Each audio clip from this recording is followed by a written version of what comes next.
Hey everyone, I'm Kevin Miller, and in this episode, you are driven. That's the point. I mean, everybody has drive, and everyone has positive and negative drive. We generally speak of a person who is really driven in regards to them being in consistent action, taking consistent action towards something positive or worthwhile. And while we cite this person who seldom gets off the couch to participate in life as having no drive. And my muse here, of course, is motive, the reason for all we do and don't do. We all have a reason, a drive for all we do. We're just often not aware of it. And we end up somewhere wondering, how the heck did I get here? Well, there is a reason.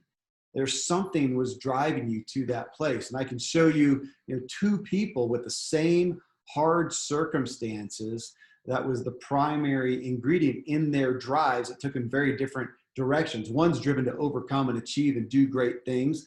The other person from the same circumstances is driven to minimize themselves and hide and possibly engage in self-destructing actions. And what I want you to see and understand the relevance of is its drive either way. There's a motive, a reason. In this episode of The Motive Show, I'll help you unpack and understand the reality that you are driven in all you do. Where you are not getting the results you want is where your drive is coming from an unhealthy or hidden source. Okay, so friends, this is the concept of chapter 1 in the Motive Playbook. So that, again, that quote, he or she is driven, right? We exclaim that about some high achiever, and everyone else we perceive as having less drive, including ourselves. I've often seen people who do great things and other people go, oh man, I wish I had, the drive that you do. We see people on stage and on the playing field and in the boardroom and on the cover of the magazine as having more drive than other people. Well, I'm not a scientist. I'm not a psychologist or a doctor, but I'm going to call myself, I'm a human experiencer. I've walked with a lot of people, talked with a lot of people, and I'll give myself sometimes more credit than those with that degree or designation, especially in this area, because our culture is losing out for lack of this knowledge. Knowledge is the culmination of what I've been taught by so many of these great world leaders and influencers. We all have drive. And I'd argue, and for the sake of the argument, I'm going to ask you to go with me, that we all have an equal amount of drive. It's what it's focused on and how it's focused that makes the difference. So I'm a fan of the X-Men movies. Not sure why I like them, but I really like them. And if you've ever seen the X-Men movies, there's a character called Cyclops. I looked it up in Wikipedia. It says Cyclops can emit powerful beams of energy from his eyes. He cannot control the beams without the aid of special eyewear, which he must wear at all the times. And I remember in the movie, without his glasses on, it just, these beams go everywhere and blast everything up, blowing everything up. It doesn't do any good to anyone or anything. With the glasses on, though, it gives him focus, and then he can control it, not kill people and everything, blows things up. But he can also use it in a focused way when he wants and cut through anything. And I think that that's what we have with the drive that we all have in us. It's just whether we are harnessing it. Again, I believe that not only has everyone got drive in them, but a fairly equal amount. For the topic at hand, again, let's just go with that we all have. I haven't found anybody that can prove to me that we don't. So if you've got a female triathlete that wins the Ironman today, they don't have any more drive than their counterpart, who again is sitting on the couch binging on Netflix and eating a bag of cheese puffs and some Haagen-Dazs. They're just applying it in different directions for different reasons, and of course from that getting different results. That is the point, is for us to understand why we are doing the things that we are doing that are gaining us success and that are robbing us of success in different areas. I'm an admitted logophile. It's a lover of words. I think words are one of the greatest superpowers of humanity. So another definition for you, drive, the definition is propel or carry along by force in a specified direction. Force, my friends, is motive. It is reason. Your reasons are the greatest force in your life. And yet so many of us, me, for so long, and of course I never have arrived, I never will, it'll be ongoing, but are not aware of this thing that is forcing us, is guiding us, is driving us in our lives. The triathlete has a reason and therefore a drive to go achieve what we would all claim is something good and valiant, right? Or if you'd rather, let's say she wakes up and goes and runs a charity that builds schools in third world countries with her drive. But again, look, the girl who rolls out of bed, shuffles to the kitchen for coffee and a donut, spends the day binging on shows and foods, she is driven too. She has a reason to be depleting her life, to ultimately be causing herself, mental and physical decline, ultimately, to drive herself further into a pit of discouragement and despair. I mean, the things we do as humans to harm ourselves is not from a lack of drive, it's a misdirected drive. And according to my own personal economy, I value health and wellness and fulfillment. So I'm going to say the things that build and grow and create life are drive directed in a good way.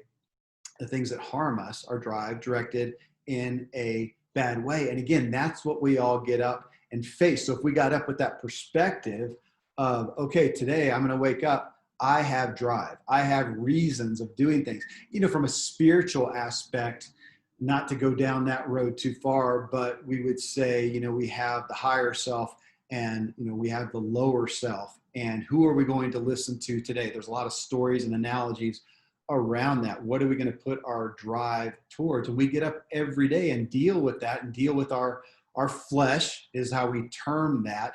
I struggle with that a little bit. I don't think that our humanity is bad, but with our flesh, our desires, I'm going to say our appetites, which we'll come to in just a second a little bit more, but we deal with our appetites. Our appetites want this.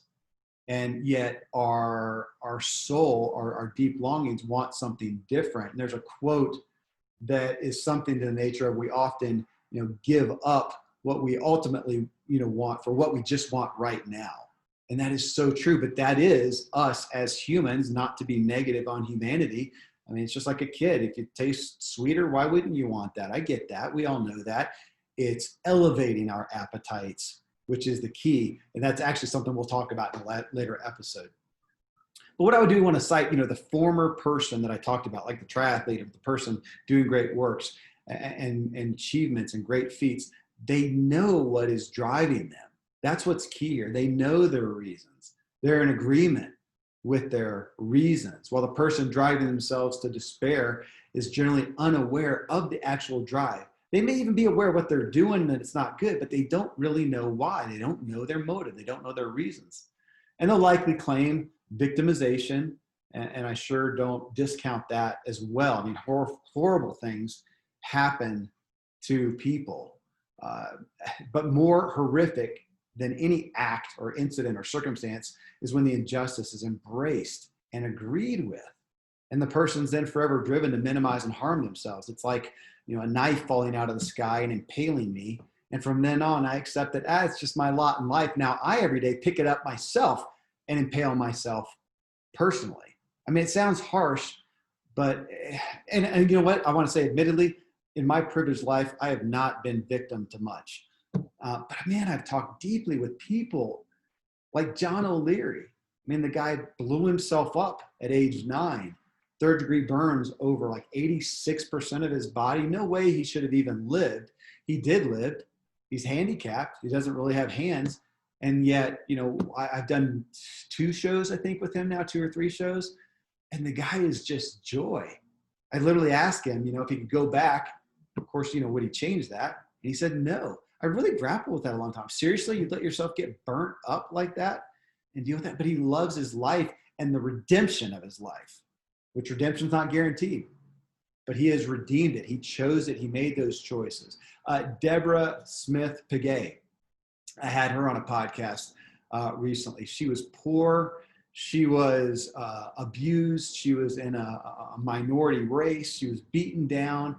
Every reason possible to accept defeat and victimization. And if you take every one of her, the other 99, but the same thing, they were overcome by that. But for whatever reason, she can't cite one main thing. She looks at it and goes, well, what was my choice? I could take it and be bad and have a crappy life, or take it and go do good. And she went and achieved amazing things. And she loves life today.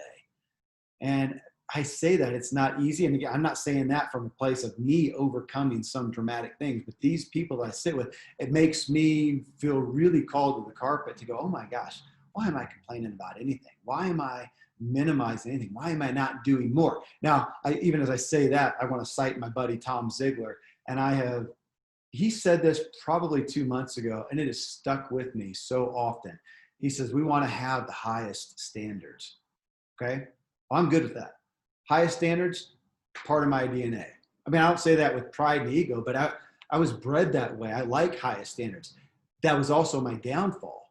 Everything's the highest standards. Well, I can't even live up to my own high standards. So I have no compassion for myself. I'm always disappointed with myself. You notice I'm saying that in present terms because I'm still dealing with this. I'm aware now. I'm getting better. I am better. My family would say I'm better, but I struggle with that. And I think anybody with high expectations struggles with not meeting those. But that's why Tom caveats that with the deepest grace, also having the deepest grace. I miss that one. I miss that one. That's one I'm embracing now more than ever. Highest standards and the deepest grace. So as we look at this and we look at the responsibility we all have for the choices and decisions we make, and we want to have the highest standards, but also the deepest grace when we don't do that. And none of us can be perfect. Today, I will not do everything that I want to do at the highest level of myself, but I'll do more than I did yesterday, probably. And a year from now, I'll do more, and I'll never arrive. Probably because my expectations and standards will increase, which I want them to. And I'll have fun going after those. And I'll have a lot more fun as I also have the deepest grace for myself. You know, literally, as I was writing and crafting this show and this content, I don't know why, because it's a distraction, but I had on another screen, I had Facebook up. Maybe I was looking for something. I don't know. I stumbled upon, a meme by author and speaker Alan Stein Jr., who I've had the pleasure of having on my podcast, one of them, and getting to know. And he posted this meme, and it wasn't attributed to anybody. I don't know if he wrote it or if it was somewhere else, but he said, if the person you aim to become saw the habits you have now and the decisions you made today, would they approve? Holy smokes. I sent it to my family. We have a family text. That's about as profound a question as any. And I think about that so often. I think about life as if I was being videotaped. Would I be proud to have it replayed, to see what I did, to hear what I said? If it was an internal one and it showed thought bubbles of my thoughts, good golly, even would I be proud of that? But I have the opportunity to change all that, to impact that. Again, going back to with the highest standards and the deepest grace. I mean, Lord willing, we'll all wake up tomorrow, right? And here's again something that I keep the grace in mind, keep the grace in mind, keep the grace in mind. But somebody else with less going for them and more going against them than me, is going to get up and make a better decision, employ a better habit, realize a more fulfilling reward than we are. It's a pithy perspective, and it's so overused, it's nearly irrelevant to say, but it's one of life's most proven and powerful truths. None of us have a viable excuse to not do better with ourselves and our lives. And again, it's been one of the best gifts as I have gotten to, you can see for those watching the video, the bookshelf behind me. I made that bookshelf out of aspens off my property, just saying. But that book with all the people, and I haven't interviewed all the people, a lot of books down at the bottom are people who want to be on the show and want me to read their books, and I haven't done that yet. But all those people up there, again, amazing people, like I said, John O'Leary and some others who have had, so many of them have had such harsh things happen to them. But for some reason, and this is what we can't pinpoint, we can't bottle, I don't have a pill, a formula, I can't tell you why, and it's really irrelevant because you are you. But for some reason, they, different than, and I'm making stats up, 86% of all stats are made up on the spots. Here's another one. But out of every one person like them, where all this bad stuff happened, and then they achieve such great things, such joy, peace, fulfillment, success, there's 9,999, 9,999, I don't know, other people with a similar thing, and it overcame them. I don't know what it is, and they often don't know. I've asked the question, and you'll hear me on this show asking the question as I talk to people about their motives and their reasons and say, well, why? Why did that happen, and why did you climb out of that? Find a reason to go after something valiant, of value, of merit, of goodness. And so many other people don't. A lot of times they don't know.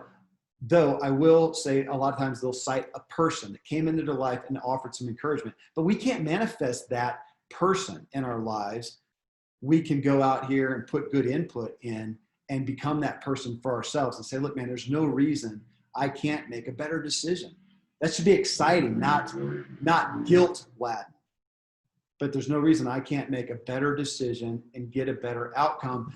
But the way that you will do that most is to find a reason that drives you, that's big enough. And that you can change your focus to that. If you realize, man, I know there's something better for me. This is something I'd like to have in my life. And I know right now that I don't have enough motivation to go after it, to do what it's needed. Then make that your muse. Go figure out why. Start putting the right information in your mind, whether that's motivation, inspiration, knowledge, grace, maybe counseling that you need to get you to a place of going, I'm worthy to do this thing. Now, again, there's some of you out there that are kicking butt, doing well, but you're just frustrated about some areas where you're applying the same math and you're not getting the results. And I'd say you are not clear on what your motive is, your reason behind what you're doing.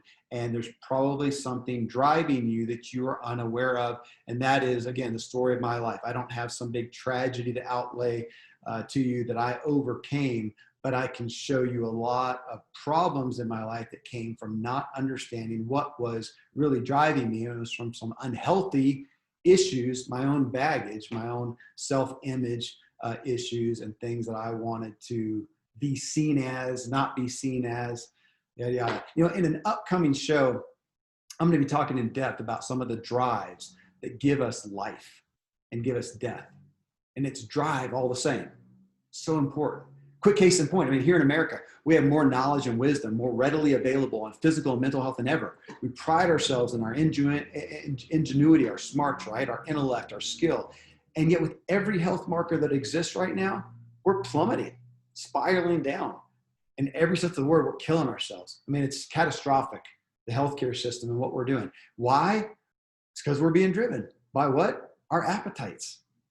I'm going to really unpack appetites in a coming show, but we are. That is the number one driver, is our appetites, and it's leading to all kinds of things. It's what the media puts out. We've talked for decades about being a microwave culture. We've just increased in that. We can have anything, any desire, any appetite we have, we can fulfill it right now. And why not? We deserve it. That's what we've gotten to the point of thinking. So we do that and we're killing ourselves. We allow the media and the culture to influence us to satisfy every desire instantaneously. And we feed the drive.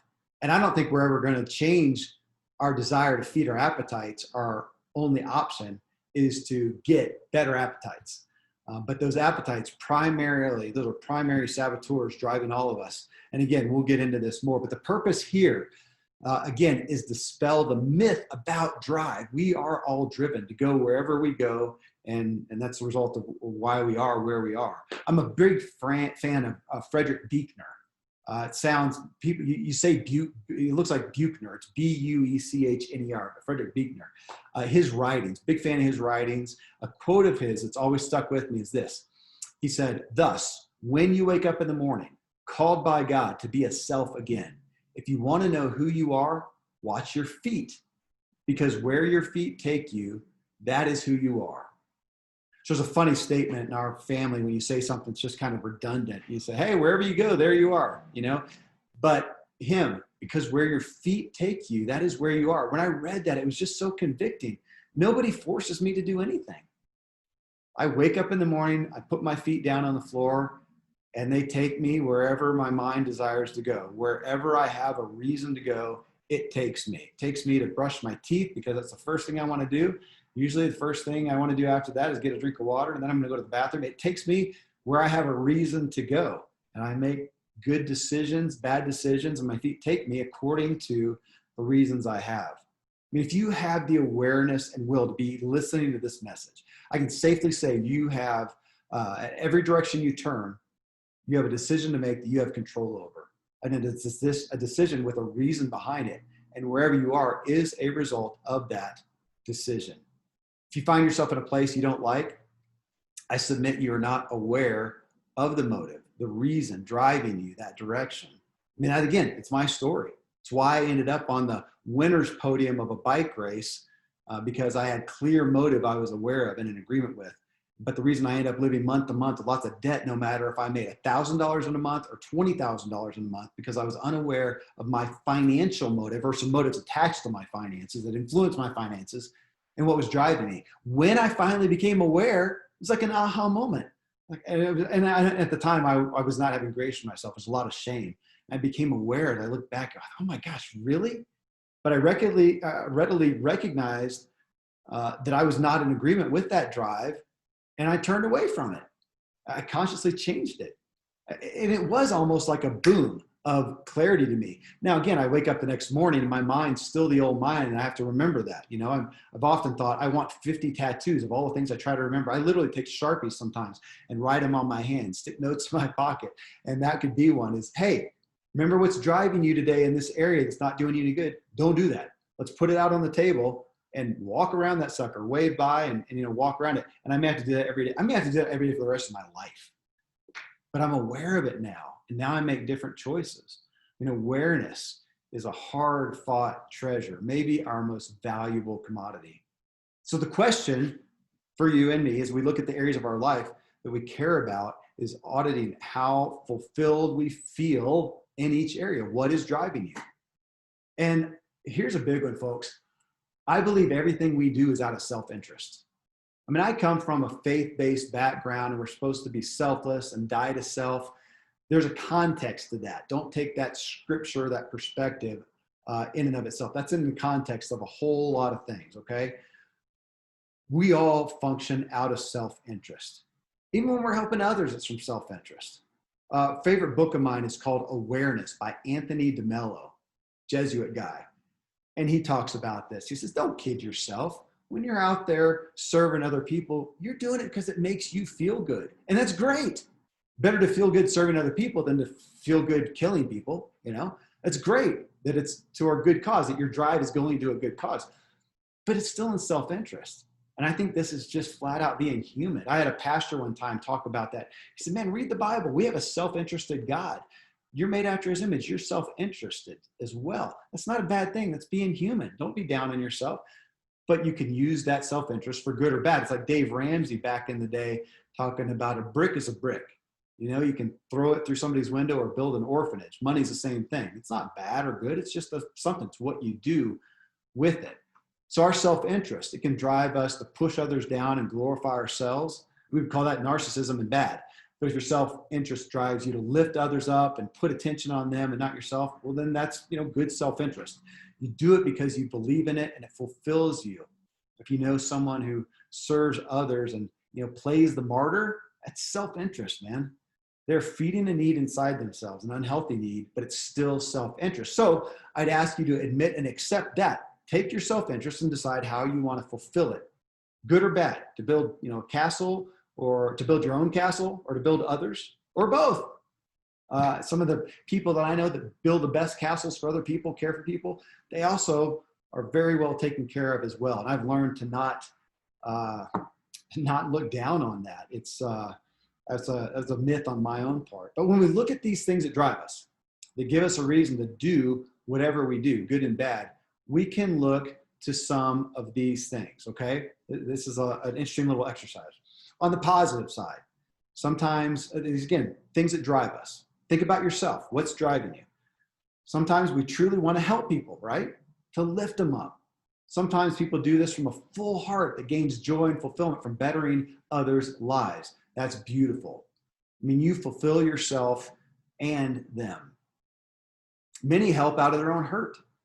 They want to help others avoid what they endured, or just help console those who are hurt and being hurt as they were. A lot of merit in there. Trial as well, but a lot of merit there. Achievement is another one. I mean, there are people who are just greatly fulfilled by excellence and achievement and improvement. Some do it for accolades, partially or fully, but I find there's a lot of people who do it for themselves. I mean, I live in a home out in the national forest. Nobody ever lays eyes on nobody drives by. and sees us. They don't come unless they specifically come to visit.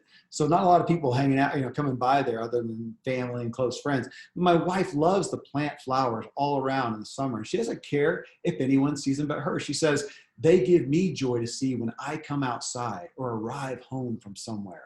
And fair enough. Great reason, great drive.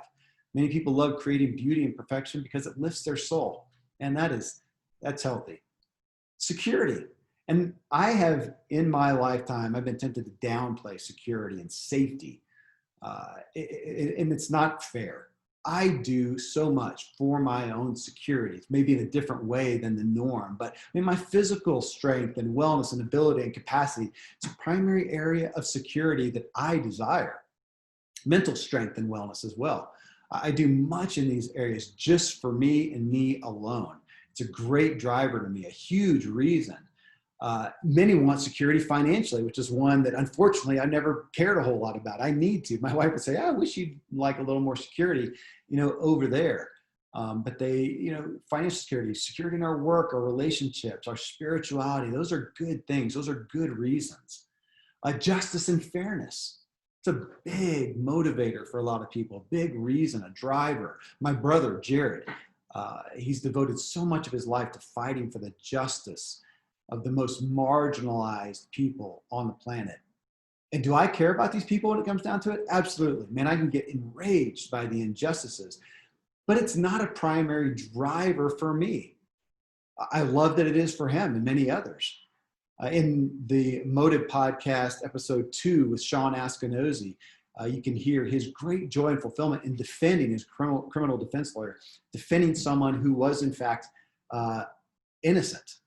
They were going to be charged. They were innocent, and he proved that. He got so much out of that, so much fulfillment, saving them from a grave injustice. How about faith and belief as a motive, as a reason, as a driver? Overall, a history of humanity, this is a big area of drive for so many people. I grew up in a Christian environment, and the drive was, go save people was paramount. Today I personally see that as some misguided religiosity, but I also recognize, here I am today, right here and right now, devoting myself to communicating messages of health and wellness and betterment that I believe will help mankind. That makes me feel good in my self-interest. And I think that it is doing good. You guys tell me it does good. If I just wanted money, I'd probably be best to go devote myself to professional sales where I can make the greatest commissions. I'm good at that. But money doesn't motivate me. Making a difference does, because that's what feeds my self-image, for better and worse. But taking something you believe in and trying to impart it to others, that's a great motive. It's a massive reason and driver. And generally, these ones that I listed are viable motives. They're reasons, they're drives that we generally understand why we are doing that. They're healthy, and we walk them out and we succeed. Well, so let's look at some that we would cite as negative drivers, at least at face value. And let me preface this again with the point that we all have drive. So the person, whether yourself or someone else who you view as having no drive, in fact, again, does have drive. I'm going to keep hammering this home, possibly more than anyone else, but it's in a different direction for a different purpose. If we just look at emotions that we have reason within, drive from, sadness, anger, pride, ego, fear, guilt. Those right there are probably going to cover 90% of why people are driven negatively towards self-destructive habits and patterns. The drug addict, oh my gosh, that's some of the most massively driven people on earth. They'll kill somebody to get that hit, to feel the numbness or the euphoria or the adrenaline, to get the escape, right? What about the so-called hermit or homebody or couch potato we see as just stagnant? We would say, oh, they're just lazy, visionless, no drive whatsoever. Friends, they do have a motive, a reason for their actions or their inaction, a reason for their inaction. It may be a more passive and reactive existence, but they're feeding a desire, and they may do it to the point of literal harm and handicapping of themselves. This doesn't just happen for no reason. There's a root issue they are succumbing to and being driven by. I'll tell you, out of that list, fear probably gets the most attention because maybe it's the most rampant. I had some great, Ruth Sukup. She has the book, Do It Scared. And I've done some others on fear. Great deep dives into fear, the reality of it. I love her perspective and others that I share as well, that fear, we can't be fearless. You know, there's the t-shirts and the brand no fear. And it's cool. You want to be associated with that, but it's impossible. If you have no fear, you're a psychopath. We all have fear, and it's healthy. I have a healthy fear of gravity. It's a good one. It keeps me from falling off stuff and dying. But we need to figure out how to manage it. And what Ruth talks about is that we do it scared. We have fear, we recognize it, and we go forth anyway. And again, recognizing awareness. It's so much of what this is about. Aware of what's driving us. So fear gets so much attention. People are so driven by things such as fear of success, fear of failure, fear of blame or accountability, fear of lack, fear of being known, and on and on and on. And from that, they retreat and diminish and minimize and medicate. But they're massively driven to safeguard themselves, to protect themselves at all costs. But they're generally unaware of what's really at the root of their motive. And here's where I'd ask you to look at the areas of your life where you are frustrated, dissatisfied, you're convincing yourself you just don't have what it takes. Especially if you have other areas of your life that you have had success in. You are having success in. There's likely a problem with your motive. You're sabotaging yourself because you have a hidden motive, a hidden reason and drive for doing counterproductive measures. I shared some of my financial baggage and story in episode 1 of the Motive Podcast. I didn't want to focus on making money because I thought it came at the expense of truly caring for others. I'm not alone in that. A lot of people have gone down that path. In my self-interest, it was more important to prove I was all about heart and care than money and acclaim. But again, do you hear it? It was still about me, still my self-interest. It was a hidden drive though, and an unhealthy drive, and it led to unfulfillment, burnout, and an empty bank account. And as I said before, it happened even if I made a lot of money. And I've always struggled, another one, in my relationship with my wife, the most intimate relationship of my life, because I'm so averse to conflict. You notice I said, I still am. I still am. I think I always will be averse to it. Doesn't mean I won't learn to step into it, or I'm not learning. I don't like it. Why? To me, conflict risks loss of relationship, loss of like or love. Not because that was done to me, but I adopted a self-image based on impressing people, and all my focus was on making people like me, which in my little perspective didn't involve authenticity and definitely didn't involve conflict. And I am still and always will be working on this one. But yeah, they're in a relationship. I let it hurt me because I was unaware of it. Doesn't mean I overcome it, but being aware of it and then figuring out, how do I deal with it? How do I manage it? So where are you getting poor results? What then is at the root of your motive? And why don't you take good and positive actions? Why do you continue the bad habits? There is a reason, and that is the point. Become aware of your root motives. This is what this podcast is about, this episode. Your takeaway from the episode: you do have drive. You are driven. You have reasons for every single thing you do. Now you must start taking responsibility to understand and admit this, and dig in to what in fact your reasons are. All right. If you want to know more on this, keep tuning in. We're in this to get to the roots.